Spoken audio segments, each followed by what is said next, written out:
सुमध्याह्नम विद्यार्थियों, online class में आप सभी का स्वागत।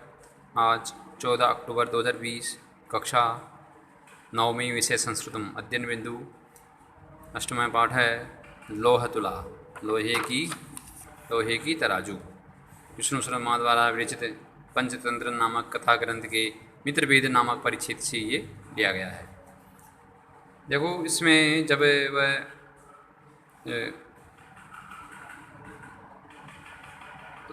जीर्ण धन जो था वो वापस आता है और उससे अपनी तराजू, धरोहर के रूप में रखी हुई तराजू मांगता है, तो वह बोलता है कि उससे तो चूहे खा गए।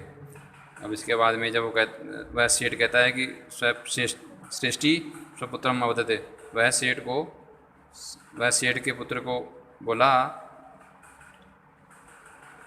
वह सेठ अपने पुत्र को जब वो बोलता है कि ठीक है, कोई बात नहीं, ये संसार का नियम है कि यहाँ पे कोई भी वस्तु जो है शाश्वत है नहीं है, निरंतर रहने वाली नहीं है, एक दिन वह नष्ट हो जाती है। तो उसके बाद में वह जीर्णधन कहता है कि ठीक है, तुम अपने पुत्र को, जो धनदेव नाम का जो पुत्र है, उसको मेरे साथ स्नान करने के लिए, स्नान करने की जो सामग्री है वो हाथ में लेके स्नान करने के लिए भेज दो। सहश्रेष्ठी स्वपुत्र अवदते, वह सेठ अपने पुत्र को बोला, वत्से पुत्र, ये तुम्हारे चाचा जो है स्नान करने के लिए जाएंगे, तो तुम उनके साथ जाओ, ठीक है। अब इसके बाद में यहाँ से अथासो श्रेष्ठी पुत्र है, अथासो श्रेष्ठी पुत्र है धनदेव है, स्नानोपकरणम आदाय प्रहष्टमना तेन अभ्यागतेन सह प्रस्थित है। अथासो, अथ इसके बाद श्रेष्ठी पुत्र है, इसके बाद सेठ का पुत्र धनदेव, के बाद सेठ का पुत्र धनदेव स्नानोपकरणम आदाय, स्नान नहाने का सामान लेकर प्रहष्टमना, प्रसन्न चित्त होकर, इसके बाद सेठ का पुत्र धनदेव नहाने का सामान, स्नान करने का सामान हाथ में लेकर प्रसन्नचित हुआ। तीन अभ्यागतीन से प्रस्थित है, उसे आए हुए अतिथि के साथ रवाना हो गया, चला गया। तथानुष्ठिते स वणिक स्नात्वा तं शिशुं गिरिगुहायां प्रक्षिप्य तद्वारं बृहत्शिलया आच्छाद्य सत्वरं गृहमागतः। तथानुष्ठिते, ऐसा करने पर, स्नान करने पर, वह व्यापारी, ऐसा करने के बाद, वह स वणिक, वह व्यापारी, स्नात्वा, स्नान करके, तम शिशुम, उस बालक को, गिरिगुहायाम, पर्वत की गुफा में रखकर, निक्षिप्य मतलब रखकर या छिपाकर, तद्वारम, उसका जो द्वार है उस दरवाजे को एक विशाल शिला से ढककर शीघ्र ही वहाँ से गृहम आगत है, घर आ गया। सहश्रेष्ठी पृष्ठवान, सहश्रेष्ठी उस सेठ के द्वारा पूछा गया, या उस सेठ ने पूछा, वो अभ्यागत है, उस सेठ ने पूछा, अरे अतिथि कथ्यताम, अरे अभ्यागत मतलब अरे अतिथि, उस सेठ ने पूछा, अरे अतिथि कथ्यताम, पुत्र में शिशु, कहो मेरा बालक, जो मेरा पुत्र है, जो आपके साथ नदी में स्नान करने के लिए गया था, वह कहाँ है? तो बतते, वह व्यापारी बोला, तव पुत्र नदी तटात शयनः ऋतः, तुम्हारे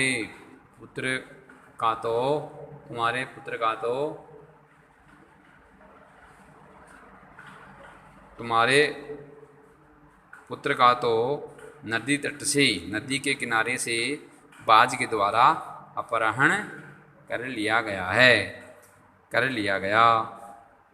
वह बोला कि तुम्हारे पुत्र का तो नदी के किनारे से बाज के द्वारा अपहरण कर लिया गया है। श्रेष्ठी अवदते, सेठ बोला, मिथ्यावादी ने झूठा,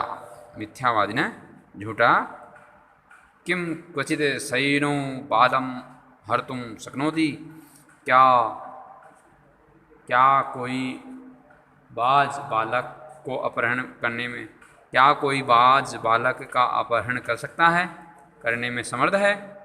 तत् समर्पय मे सुतम, तो मुझे मेरा बेटा दे दो। अन्यथा राजकुले निवेदिष्यामि, अन्यथा राज दरबार में शिकायत कर दूंगा। मुझे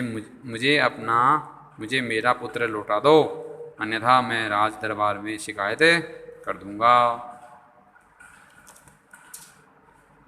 सो कथयत, उसने कहा, सो कथयत, वह बोला, भो सत्यवादिने, है सत्यवादी, यथा सैनो बालम न नयति, जिस प्रकार बाज बच्चे को नहीं ले जा सकता, हरे सत्यवादी, जिस प्रकार बाज बालक को नहीं ले जा सकता, तथा मूषका अपि लोह घटिताम तुलाम न बक्षयन्ति, उसी प्रकार चूहे भी लोहे से बनी तराजू को नहीं खा सकते हैं। उसी प्रकार चूहे भी लोहे से बनी तुलाम तराजू को न बक्षयन्ति, नहीं खाते हैं, नहीं खा सकते हैं।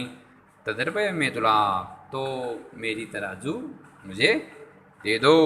यदि दारकेण प्रयोजनम, यदि पुत्र से विशेष प्रयोजन है, पुत्र से मोह रखते हो, तो मुझे मेरी तराजू दे दो। इति विवदमानो तौ द्वामपि राजकुलम गदो, इस प्रकार विवाद करते हुए, झगड़ा करते हुए वे दोनों ही राज दरबार में चले गए। तत्र श्रेष्ठी तारसुरेण अवदते, वहाँ सेठ तेज आवाज में, तीव्र स्वर में बोला, हो वंचितो हम, अरे मैं ठग गया हूँ, मैं ठगा गया हूँ। वंचितो हम, अरे मैं ठगा गया हूँ। अब्रह्मण्यम, अब्रह्मण्यम, अब्रह्मण्यम का अर्थ है कि अरे, उसने कहा कि अरे मैं ठगा गया हूँ। अब्रह्मण्यम बड़ा अनुचित हुआ।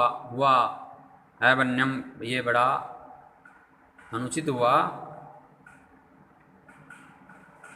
अनेन चोरेण मम शिशु अपहृत इति, इस चोर ने, ये बड़ा अनुचित हुआ, मेरा बेटा जो है इस चोर के द्वारा चुरा लिया गया है। ठीक है, ये बड़ा जो है अनुचित कार्य हुआ है। ठीक है, तो आज अपन यहीं तक पढ़ेंगे। आपको यहाँ तक हिंदी अनुवाद करना है। ठीक है, धन्यवाद।